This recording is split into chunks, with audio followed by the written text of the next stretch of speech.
So today we've got Claire Edwards, and Claire used to work for the United Nations as editor and trainer in intercultural writing from 1999 to 2017.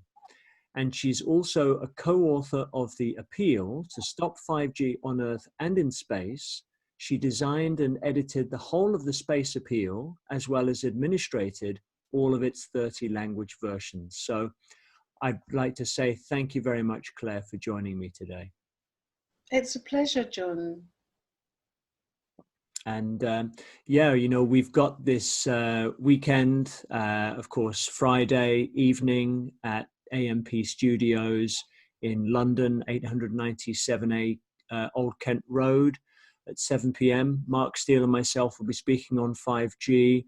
And the following day, of course, we've got these, the 5G global protest. And of course, I've done a couple of videos with some concerns relating to the protest and the websites that are linked with this. And what are your thoughts, Claire?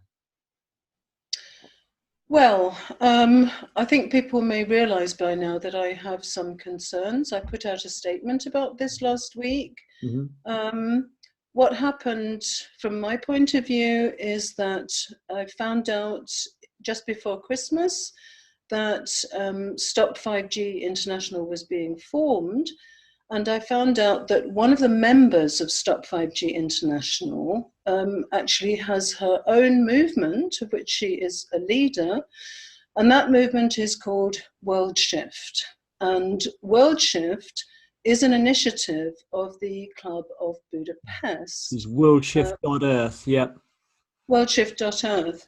And the Club of Budapest was started by Ervin Laszlo, who is one of the founder members of Club of Rome. And if anybody looks into Club of Rome, they will find that it set up models. When it was founded, I think in the 1970s, it set up its own models, and those models predicted that the world would become rapidly overpopulated and there would not be enough resources to meet the needs of the population. Therefore, the whole aim of the Club of Rome is depopulation. So you have a clear line then through Club of Rome, Club of Budapest, and the Worldshift movement, which was started by Ervin Laszlo, who appointed this lady who runs this Worldshift Earth website. He appointed her to lead the Worldshift movement. So when I saw that she was associated with Stop 5G International and I started looking into it, I found that she had actually said that she wanted to collectivize the Stop 5G movement and lead it. And I became extremely concerned because I don't believe in collectivization of this movement. And I'll explain that to you shortly. As soon as you collectivize, you open yourself up to manipulation. And when the manipulation in the background may be connected with a depopulation agenda, I think we have to be seriously concerned, because what we're trying to stop here with stopping 5G is precisely depopulation. Yeah, totally. I totally agree. And this is the thing, that all these movements are popping up now, like Stop Ecocide. You've got Extinction Rebellion saying that we're all going to die in 2030. What are the consequences of this Stop Ecocide? I mean, if we're going to criminalize the oil and gas industry, that leaves us with electric. And of course, that's exactly what they want for the smart grids and for 5G. And in regard to collectivizing movements, it's a very dangerous move, because what's working now with the anti-5G activism is local community groups challenging their local town councils. And we're seeing a lot of progress here in Devon, actually, with people going to Devon County Council. We've got a number of moratoriums that have been put through, and the precautionary principle. And I think that the best way to act is just taking power in your local area, you know, knocking on doors, meeting people, raising concerns. When you've got a global movement or some global body that's managing everything, how accountable is that body to the people? You know, are you able to? And it's not, you know, this is the problem. And this is why the bottom up approach, you have to have the foundation there. Well, I think the place where we can make a real impact is in our local communities. We now have the collapse of the rule of law. So the governments are not listening to all the people putting the evidence before them. They're just ignoring them. So we can see throughout 2019, strategy has failed. So it's very clear now that we have to go local, and we have to have very specific, concrete action that bring concrete results. And I think in the local area, you're much more likely to have a relationship with your local representatives. They are much more answerable to you. So you're much more likely to be effective in your local area. So I believe that this is about local community groups acting independently. I also believe that we need to be small groups. We need to overwhelm the so-called powers that be with unpredictable action, because small local groups and individuals, they tend to be very creative, and they can come up with lots and lots of different, very diverse ideas.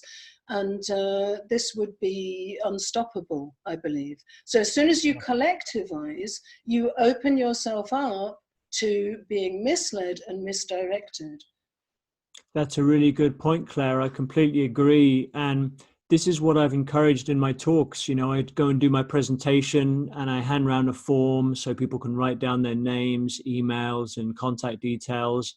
And then I give a copy of that to whoever's organized the event. And that way you've then got a local movement. So I'll go to a hall, maybe there'll be 100 people, 50 people will write down their contact details.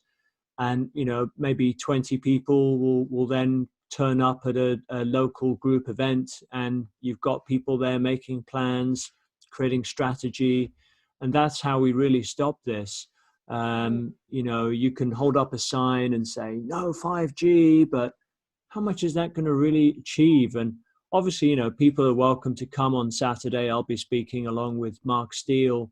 But I just think, you know, in the interests of the general public, it's really important we get this information out there. And obviously, I'm really grateful, Claire, that you're offering your time really to help to do that. Well, I think people need to understand that the Stop 5G International movement, they are self-appointed.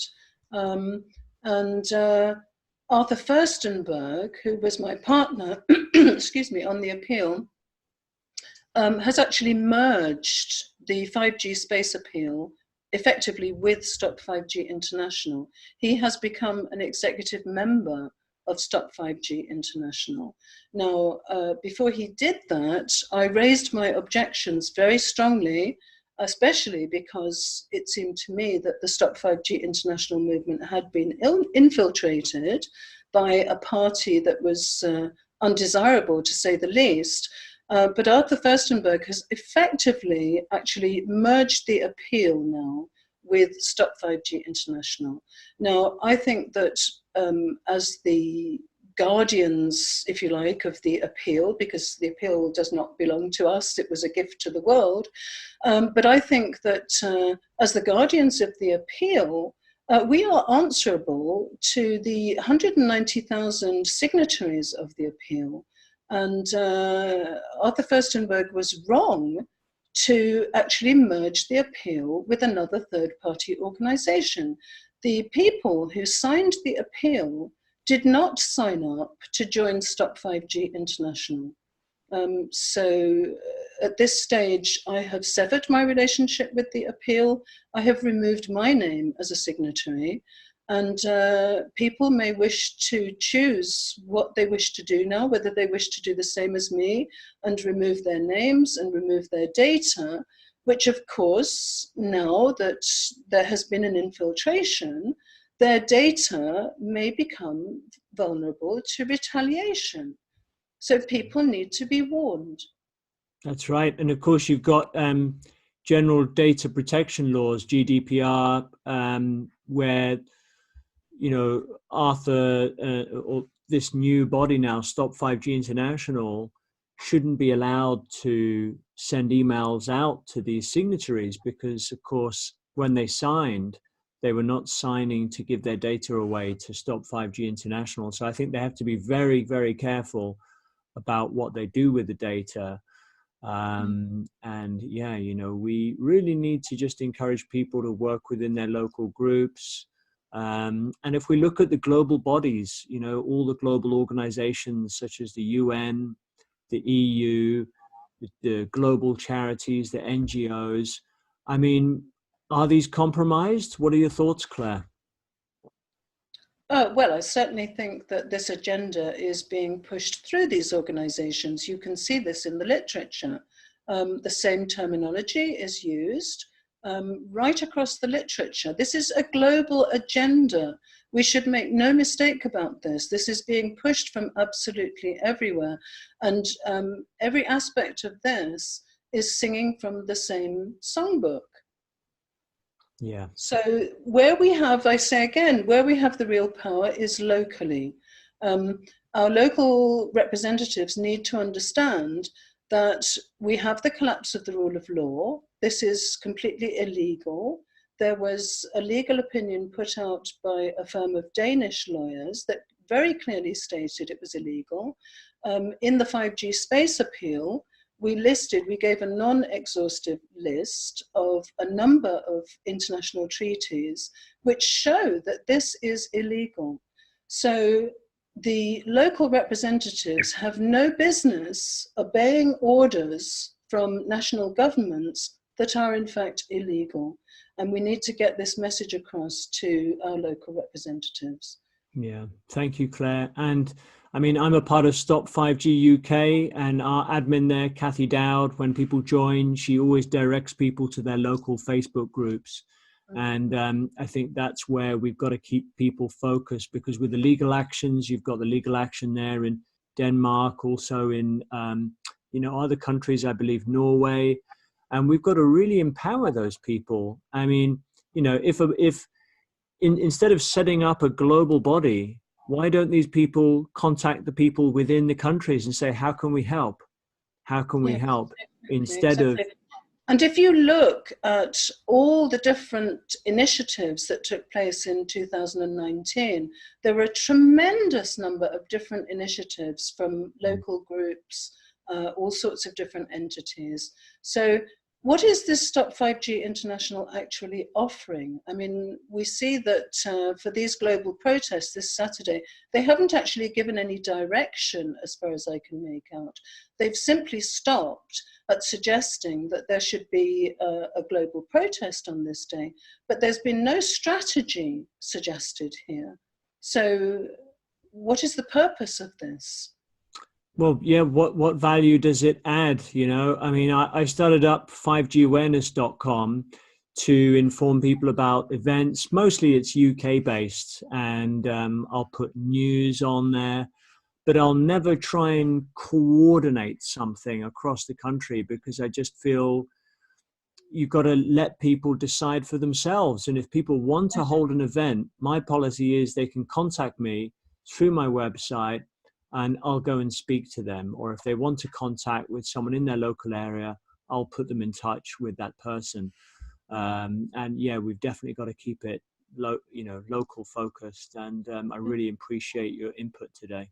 Yeah, well, I have to say, one of these people involved in Stop5G International, in an email to me, she said, people are sheep and need wise guidance, which pretty much tells you the whole thing. Now, I don't give people guidance. I'm not a leader.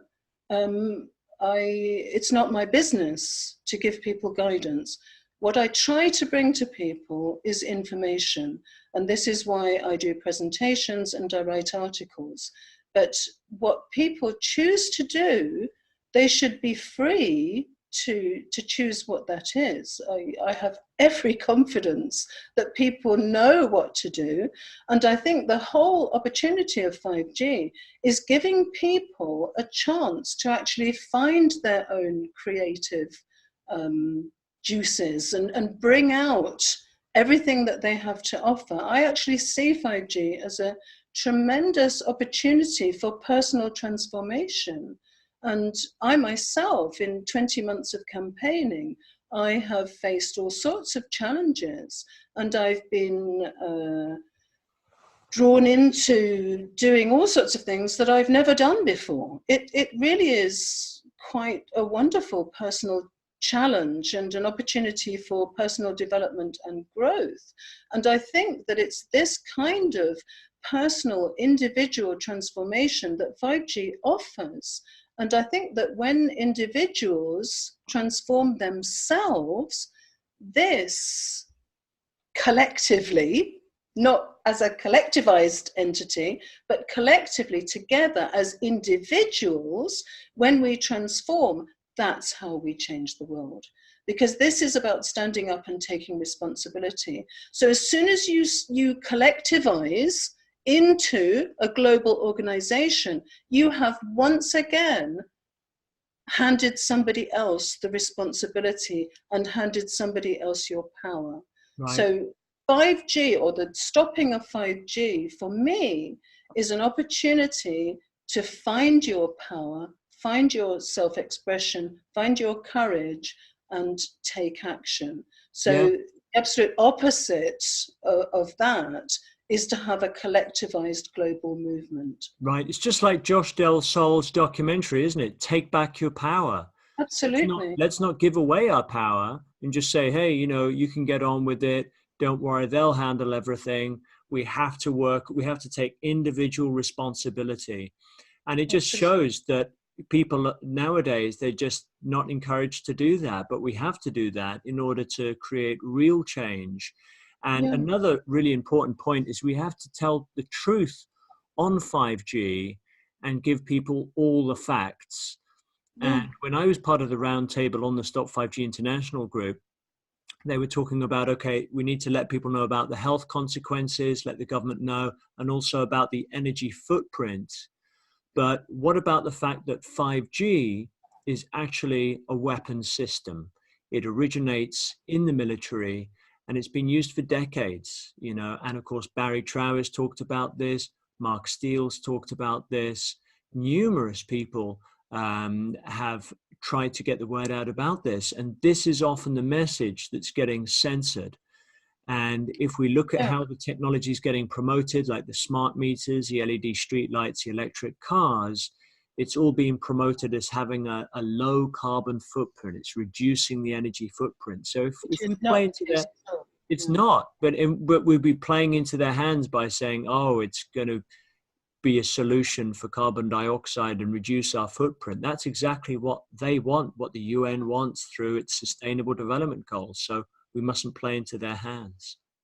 Well, I totally agree. As soon as you have a globalized movement, you start to have censorship, and you start to have a situation where certain things are not allowed to be said. And I think that's entirely wrong. People must do their own research and make up their own mind.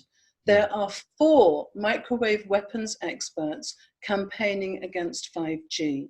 So to censor the idea that 5G is a weapon is entirely wrong. And this is the danger of collectivization.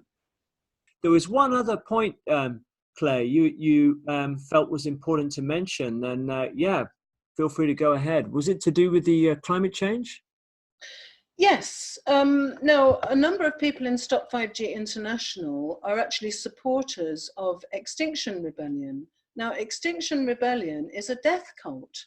If you look at them parading in the streets, they're spewing blood, they're carrying black coffins, and they're carrying skeletons. This is a death cult. So if you want to stop 5G, then you need to be pro-life. Yes. And there's no compromise here. One can't be almost pro-life. One is either pro-life or pro-death. And if you support Extinction Rebellion, you are voting for death. So people really need to make up their minds now. Are they pro-life and they want to stop 5G, or are they pro-death and they want to support what effectively Extinction Rebellion, if people look into the background to Extinction Rebellion, this was also explicitly endorsed by the Club of Rome in a statement last year. So people really need to decide now which way they want to go. And if they choose to support the fake climate change agenda, then in my view, they have no business in claiming to want to stop 5G. Yeah, thank you, Claire. And I point people towards the Global Warming Swindle documentary on YouTube. It's an hour, 15 minutes, and you've got experts like Piers Corbin, who's an astrophysicist.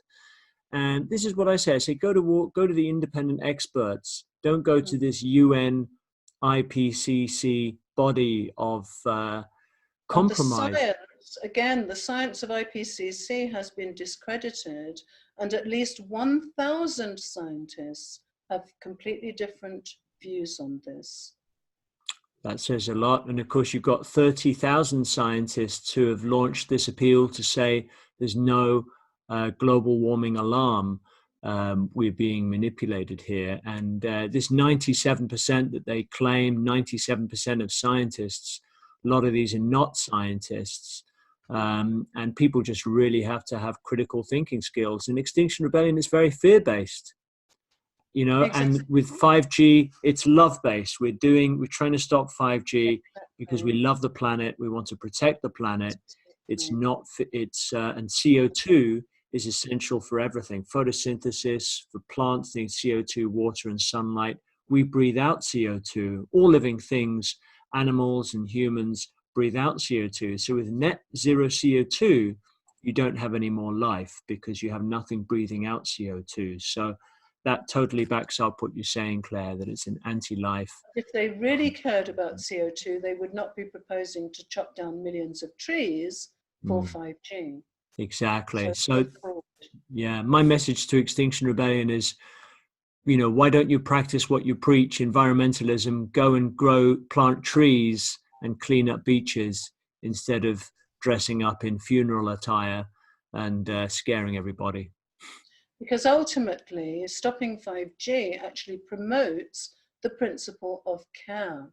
Because it's when you're faced with the loss of everything you've ever been connected with that you realize how much you love everything. So as you say, you know, the Stop 5G movement, it's all about love and it's not about fear. Fear is a low vibration. If you really want to stop 5G, you need to be in joy and positivity. Yes, really great to connect with you today. Thank you so much for your input. Thank you very much for asking me, John, and I wish you all the best for your event on Friday evening, and I wish everybody every success on Saturday. Just because I am opposed to the merging of the 5G space appeal with Stop 5G International, and I'm opposed to any collectivization of the movement, I do feel that people are entirely free and must be entirely free to organize anything they wish to organize, but please let them do it locally as their local groups in their local community. Yeah, I'd like to second that. You know, Saturday, if you're going to organize something, a protest, go for it, but just make sure you're making the decisions locally and you're doing what you feel comfortable with. And let's stop 5G. Thanks. Absolutely. Let's stop 5G.